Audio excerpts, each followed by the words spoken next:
নমস্কাৰ আপোনালোকক স্বাগতম জনাইছো মোৰ অন্য এটি ভিডিঅ'লে আজি লৈ আহিছো সুইটহাৰ্ট নেক ডিজাইনৰ ব্লাউজৰ কাটিং আৰু ষ্টিচিঙৰ ভিডিঅ' স্কিনৰ ওপৰত ব্লাউজৰ ডিজাইনটো লগাই দিয়া হৈছে আজি এইটো ডিজাইনৰ ব্লাউজৰ কাটিং আৰু ষ্টিচিং কৰা হ'ব প্ৰথমতে মই ফাৰ্ষ্ট পাৰ্টৰ প্ৰিন্সেছ কাটৰ লাইনিংখিনি কাটি লৈ সুইটহাৰ্ট নেক ডিজাইনৰ শেপত সিলাই কৰি লৈছো এতিয়া সেকেন্ড পাৰ্টটো লৈ ফাৰ্ষ্ট পাৰ্টটোৰ লগত জইন লগাই সিলাই লৈছো এই ব্লাউজটো কাস্টমাইজ হিচাপে সিলোৱা হৈছে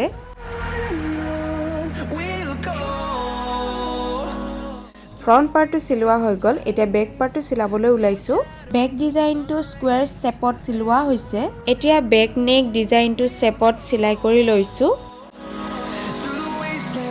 মোৰ ভিডিঅ'সমূহ আপোনালোকে ইমানখিনি মৰম দিয়াৰ বাবে ধন্যবাদ এনেকৈ মোক সাপোৰ্ট কৰি যাব আগন্তলৈকে আৰু ভাল নতুন ভিডিঅ'সমূহ আগবঢ়াই যাম বেক পাৰ্টটো সিলোৱা হৈ গল এতিয়া ফ্ৰন্ট পাৰ্ট আৰু বেক পাৰ্টটো জইন লগাই শোল্ডাৰটো সিলাই কৰি দিয়া হ'ব এতিয়া ব্লাউজটো সাইড সিলাই কৰি লোৱা হ'ল এতিয়া হাতৰ কাপোৰটো সিলাই কৰি লোৱা হৈছে যদি আপোনালোকৰ ভিডিঅ'সমূহ চাই ভাল লাগিছে তেনেহলে কাস্টমাইজ কৰি সিলাব বিচাৰে মোৰ লগত যোগাযোগ কৰিব পাৰে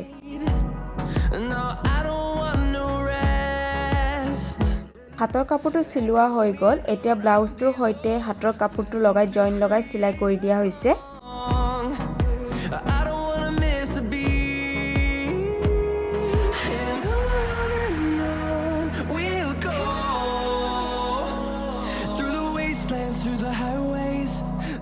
আপোনালোকে এনে ধৰণৰ সৰু সৰু সিলাই টিপছবোৰ শিকিব বিচাৰিলে মোৰ ইউটিউব চেনেলটো সাবস্ক্ৰাইব কৰি ল'ব লগতে কাষত থকা বেল আইকনটো ক্লিক কৰি দিব যেতিয়া নতুন ভিডিঅ' আপলোড কৰা হ'ব সকলোতকৈ আগতীয়াকৈ নটিফিকেশ্যন পাই যাব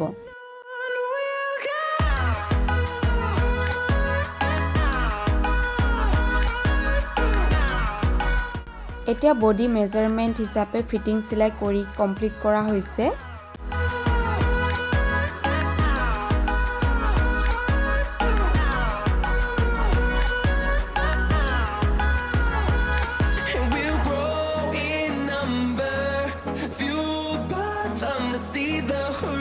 ফাইনালি ব্লাউজটো সিলোৱা হৈ গল আজিৰ ভিডিঅ'টো ইমানেই আছিল ভিডিঅ'টো চাই কেনে পালে জনাবলৈ নেপাহৰিব লগতে সাবস্ক্ৰাইব লাইক কমেন্ট শেয়াৰ কৰি দিব